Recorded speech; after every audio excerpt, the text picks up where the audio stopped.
I mean, you should Ogi anyway for this one. if you do not have, it's basically for Leviathan, right? It's either you go hunting or you Ogi. It's one of the two. If you want to Ogi, you should use Rising Force with Katura and Octo. The last slot, basically, you just put in a flex slot. Just put in anyone that lets you Ogi better. Yeah, Golden Knight kind of works. Yeah, just basically anyone that lets you do more damage you Ogi. That's really about it. The last slot can be really whatever, I think. But yeah, the most important, you need Katura at level 100.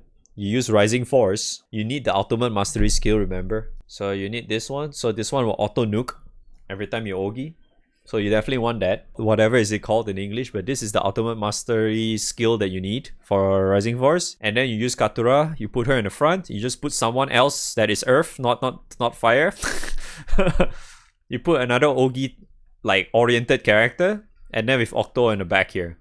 So he'll get 200 meter. Because you want him to have 200 meter. So the idea is that if you have Babu, you cast Babu. Right? You cast Babu, you press a S1, and then if you need extra damage, you press Octo S1 or MC S1, and then you just nuke. I guess the idea is that if you have Freya Key will definitely help. Not using this grid, by the way.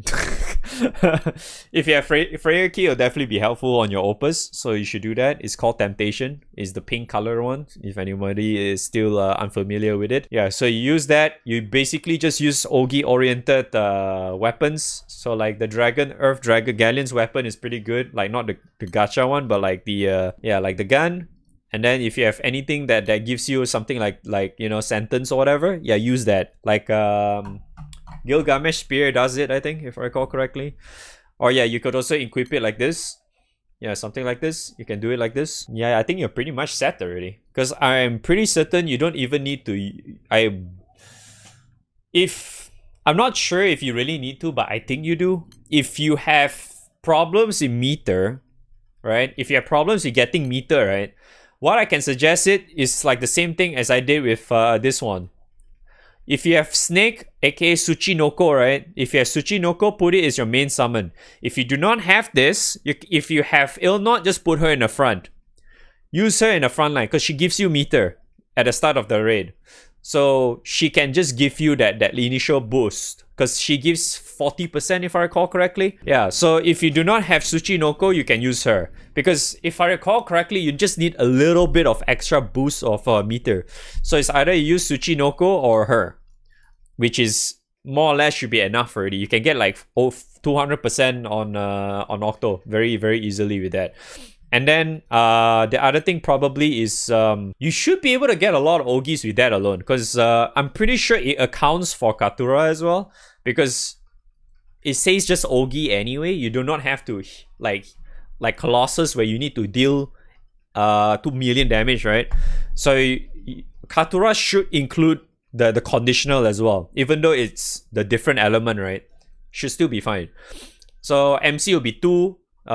Wait, I think MC should be 3 because MC only it needs 100 meter per Ogi anyway. So you get double Ogi on MC and then you get reactivation with the help of Katura. So MC will get 3 times. Katura will be 2 times. Wait, 3 times? Yeah, 2 times. Katura is 2 times. Then whoever is your flex character is just once, and then Octo will be twice. So you'll be 3, 4, 3, 5, 7, 8. Yeah, 8 Ogis. So if you have another character, I think Golden Knight can see reactivation as well, right? If you have it like a lot of buffs or whatever. So if you do have that, you can get 9 Ogis. So you're contributing 3 conditionals plus 3 conditionals. Because if I recall correctly, it's 3 Ogis per 1+1 stack. So yeah, if you want to Ogi like crazy, yeah, that's one way to do it. So the idea is if you're using Tsuchinoko as your main summon, right? Your support summon, just pick whichever that gives you more damage. Doesn't matter whether is it Lucifer, doesn't matter is it like a Magna summon or whatever. Just put anything that gives you more damage. You need to just min-max your Ogi damage and that's it. Done. It's actually very, very easy. But yeah, if you're using hunting, this is what I'm using. Probably not really a good idea to copy, but you know, this is some scuff test setup I just came up with in like less than 5 minutes.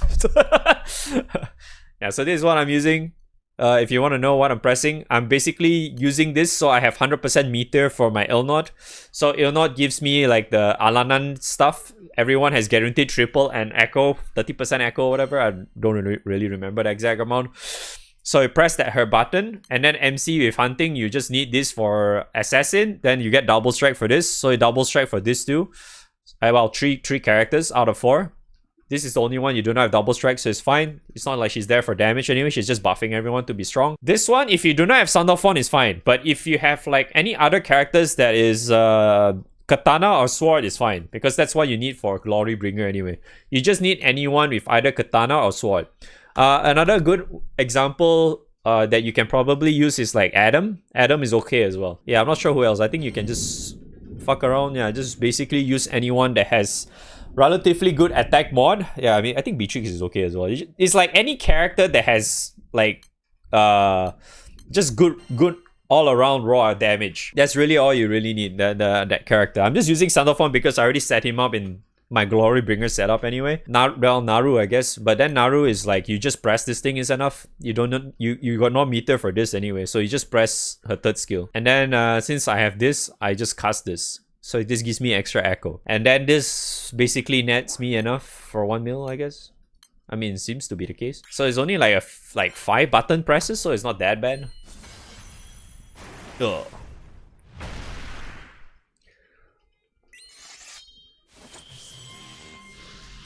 You got Shalim, Golden Knight, and Earth Setter. Earth Setter is not that great though in an Ogi oriented setup.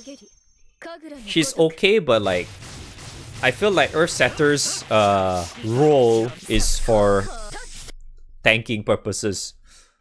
If you want to stay alive, yeah, she's there. If you don't really need a tank, take her out. There's really no reason for you to really put her in there if you just really want damage. Because you're only clicking 1 turn anyway. Earth Setter doesn't do anything. Yeah,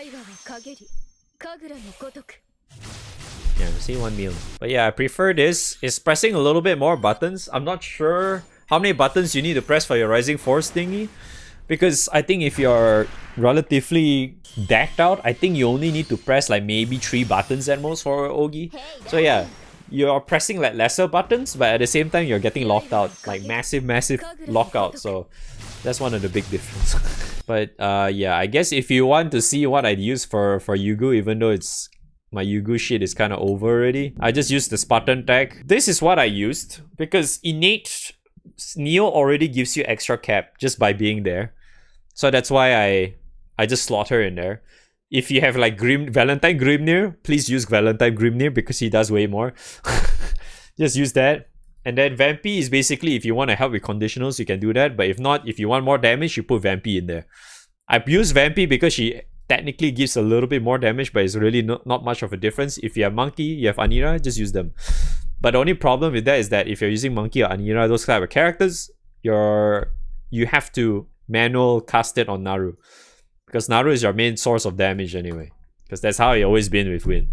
And then if you're using the Spartan tech, you need to main hand opus with the double strike key, which is the yellow one with the whatever the thing is called. You need the ultimate mastery skill for Spartan. I mean, this is either one works, but I use both anyway. And then obviously you need splitting spirit to get the meter, because you need to Ogi to get double strike. So yeah, this one gives you extra damage. If you didn't know, does it even show you here? It actually doesn't show you here. Well, it just gives you, this one gives you echo, this one gives you amplify. So that helps a lot. That's why you just use those skills. You don't really need this. You don't really need Neo. It's just that, like I said, Neo's skill passive gives you cap already by just having her in there. So that's why I used her. I do not have Grimnir. Grimnir 100, the Grand Grimnir sucks, don't bother.